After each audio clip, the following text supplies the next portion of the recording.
Hey Austin, what's up? This is Dave. You're tuned into Raw Time, and we're very lucky to be granted some time with Sleeper. They're here in Austin, Texas, opening for Elvis Costello at the Backyard. Hello. Hi, How y'all? Good. Good, y'all. Thanks. Yeah, yeah. As you can tell, they're from not around these parts, and well, I'm trying to throw the whole mystique into the We're just thing. pretentious, and we put on these accents. yeah, Really, exactly. we're from like Fort Worth. That's it. Yeah. That's it. They're just fresh into the United States on this tour. They just played in Dallas last night, supporting the It Girl, and that's their new album out, their second. Of course, if you know anything, you had their first Smart, and you were more than ready for this new one. And we're going to talk to them a little bit about that today. And we've got video from Sleeper and all sorts of cool stuff. So everybody, stay tuned. How was your first show in the States, Dallas, last night? That was really good, yeah. It was excellent. You never Had a know really what to good time. expect when you're supporting someone who's a bit of a legend, because that obviously his audience are coming to see him and not us, but they loved it. That's good. Yeah, Yeah. they were barking and shouting. They're going woo a lot. Yeah. A lot yeah. of woos. We don't Yeah. do that in England. No. We go, hurrah! Yeah. That's the Texas thing, I think. It has a lot to do with it. Nice. So are they listening to your lyrics and everything? Do they get the whole sexual vibe that you're putting out with your stuff, or they're just woo, you know?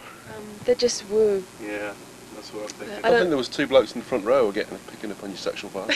Yeah, yeah. That was yours, I think. They were getting. That could be too. You know, we're pretty liberal here in Texas. So, are you playing most of the stuff off the new record? Yeah, we are. I mean, we're playing a whole bunch of dates on our own after we finish this Elvis stuff. And so we only get to pay for like sort of 40 minutes doing this. It's kind of short, but yeah, we're We're doing a playing lot of it. new stuff. Yeah. Yeah. That's good. That's good. You got stuff on Trainspotting. Yeah. How was it to be involved with a soundtrack and getting a Blondie song and everything? Brilliant. Yeah, It was really good. It was kind of weird because what happened originally is that we read the book and we all read it on tour last year while we were here, and then they just approached us and said, "We're going to make this really low budget film we're making of it. We want you to do like a faithful version of the Blondie song, and we'll put it in this bit of the film." They showed us the film, and they already had the Blondie version, so we knocked it out in sort of half a day, and then we forgot about it. And then the film came out, and it's massive in England. Yeah. I think it's Yeah. quite popular here as well. Yeah, it has been. It's not near as popular as goes your popularity. I think thus far in England, y'all are huge. Yeah. Y'all, it's Sleeper, and then over here, of course you're opening for Elvis Costello, for 40 minutes, like you said, and I guess it's just picking up. Hopefully, with the release of the new record, the first single, "Sale of the Century," that's just getting out to radio right now, right here. Sure, yeah. It's nice. I like it. Have you found most people know that song when you? Well, of course, last night was it, huh? Did you play before last night anywhere else? Got Yeah. in 2 days ago. Oh. And you're out for how long with Elvis? We're just out for 10 days, and then we're doing like about 2 weeks of our own, just clubs, dates and stuff. Well, that's great. I think we should check out some video. It's about time. We'll come back and talk to them about the video, but this is going to be Sale of the Century on Raw Time. Mobile. Nancy, fucking hell. Nancy. One dick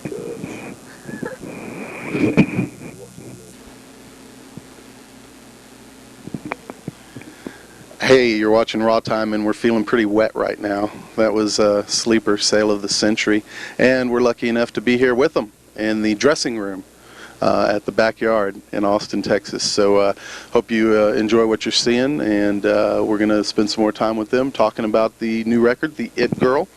If you haven't checked it out yet, Sleeper, The It Girl, I highly recommend it.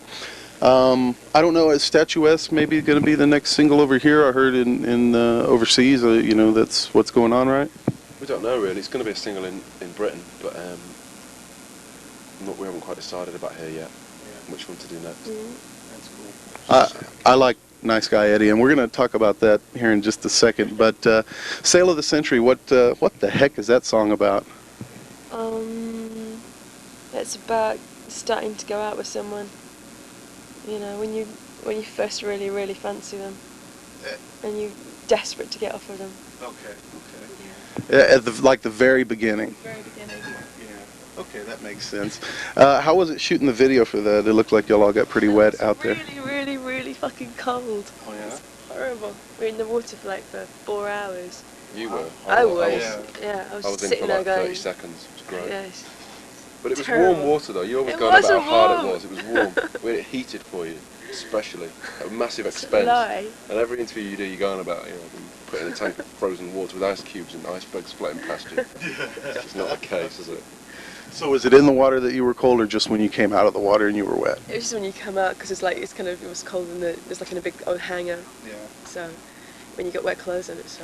It wasn't originally our idea to have Louise in the water with that shot, and for some reason we ended up doing it, and it looked really great. So because we sort of directed it with the guys as well, and it looked so good, we thought, stay in there. And she's going, can I come out now? We're gonna 5 more minutes, love. Yeah, just another take. Just one more take. Yeah. Well, that's cool. So, Quentin, Reservoir Dogs and movies apparently have involved your titling process we were discussing earlier. Yeah. A lot more interesting to y'all maybe than just coming up with your regular song titles, maybe, is that it? Yeah. We just have to choose titles when you're in the studio and you haven't got titles for your songs. You have to find some way of remembering which one's which. Because we start off without any lyrics for The them or engineer gets anything. really confused otherwise. So first album we just called them 1, 2, 3, 4 and 5, which is really, really boring. So we called them Reservoir Dog titles. So we had Mr. Pink and Mr. Orange, and then we had Nice Guy There Eddie. was no Mr. Orange. It was. He was the one that got, his stomach blown out. Was he the one that was the informant or whatever? Yeah, he was the cop. Yeah. So, Well, that's good. Those are some great movies. Y'all are making out a little more easy on that, I assume, than Fun Loving Criminals. So Yeah. they want to kick We don't Quentin's ass. Tarantino up, no. but we probably would on their behalf because we like them. There you go. What is the scene like in Britain right now as far as music? Have you heard anything over there? It's terrible. Yeah. Is Yeah. it? No one's making music anymore. It's like all the bands are really shit. And what about Oasis versus Blur? Do y'all fall on either side of that? Well, Oasis are a pop group that sell millions of records, and Blur are kind of a pop group that make art records and don't sell as many. And I love both bands quite a lot. I fall on the Oasis side. Yeah. Of course, they're rude and obnoxious too. So, but that's always fun to watch. They're really nice, really. They're really, really nice. They got. In person. Yeah. No, they still live with their mums. Yeah. They don't take drugs. Never. They just have. Okay. It's true. And the brothers. I went to their last show, like backstage and stuff. No, Sure. It was Okay. a mirage what you saw. That was a mirror or a mirage. Yeah, that was it. So yeah, I guess the England scene is probably more bigger to people in the United States right now because all the bands are. Well, Oasis, has made it so big over here recently. I don't know how if they're popular over there anymore or anything. But Massive. They're the biggest band that Britain's had for like 20 years. yeah. 10 times platinum or something. And they just did 2 gigs at the weekend for 50 million people or something. Right. What do y'all feel about? There's a lot of people in the music business today. Apparently, are dropping off from like heroin use. How do you feel about that in the music business in general? Bands, is it affecting a lot more bands today? Have you guys seen it? You see it a few times, and a few people sort of fall over from doing it. But it's the same as it's not. I don't think it's particular to the music business. It doesn't. There's not a massive glut of heroin in London that bands are taking. It's much more other drugs. Yeah, that's good. I think it's probably more United States folks than anything else, But it's just a real shame, You lose a lot of good bands that way. But It's true. so the songs on the new CD they're all the sleeper sound, I think, if there's a sleeper sound. But they kind of range, the stylings of them. One may have more synthesizer and the other is more acoustic guitar bass. Is that a conscious effort, or did they just fall on the CD that way and you wrote them and that's what you wanted to put out? It was sort of a demo in it, really, Yeah, wasn't it's it? a bit of both, really. It's like we kind of want to make the album sound different to the last one, because you always do. But we tend to write songs and they never come out the way you expect. So you think, oh, I'm going to write a really, really slow song or a really mellow song, and it comes out really like mad punk song. It always comes out the opposite way. So I bought a couple of cheap keyboards and a drum machine when we started doing the demos. Me and Louise did the demos together. So a lot of the ideas that are on the album were just things that we came up with when we just finished writing the tracks, or Louise had just finished writing them. So they sort of stayed really, and because they were not done on guitars, it gave us a bit of more scope once we got into the studio. Sounds good to me. That I don't know if that's what may have brought up the comparisons, but since the record's come out, has been the first time I've really heard any Blondie comparisons. And you'll get that a lot. Is she an influence at all? she kind of is, because she was like one of the first sort of women at the front of the band. She was writing it and she was cool and stuff. She wasn't just kind of this pretty face not doing anything. She actually had part to do with it. And we met a lot of the guys from Blondie when we were in LA. And they were saying like she used to make these crazy decisions and everyone thought she was talking bullshit, and she'd just go, we've got to do this, we've got to do this, and they go, no, that's really stupid. But she'd always like do it right and make the right decision for the band, so she kind of was pulling the strings, so I like that. They definitely did well in their career, you know, so. Well, we got a couple more questions for them, and they're going to get ready to play tonight, opening for Elvis Costello. They're doing a few dates, the very beginning of the U.S. tour of the It Girl, and they're going to be heading out on their own thereafter. So hopefully they'll make it back for a big headline show here in Austin, Texas, and maybe it'll be a little less hot then, I hope, for y'all's sake.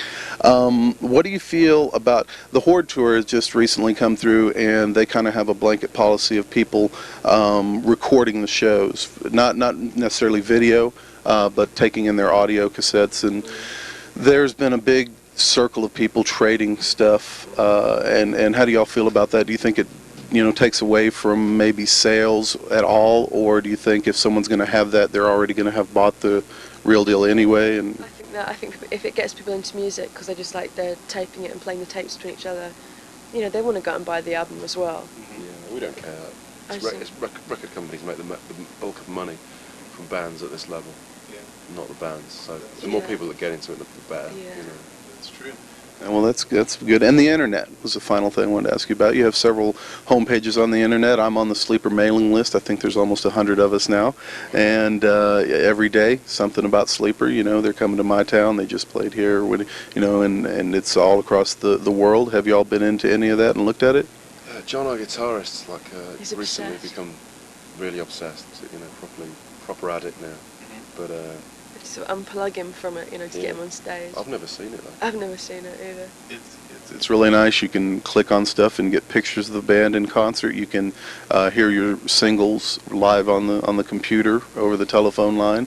Little video clips even of the music videos, and it's I think you can email the people involved with it and become directly involved with their pages. I know the label Arista has a page, and then there's many great fan pages, and it's a great thing. I found a lot of interesting information about bands out there. So, well, anyway, thank you for spending time with us. Is there anything you want to say about or to Texas, Austin?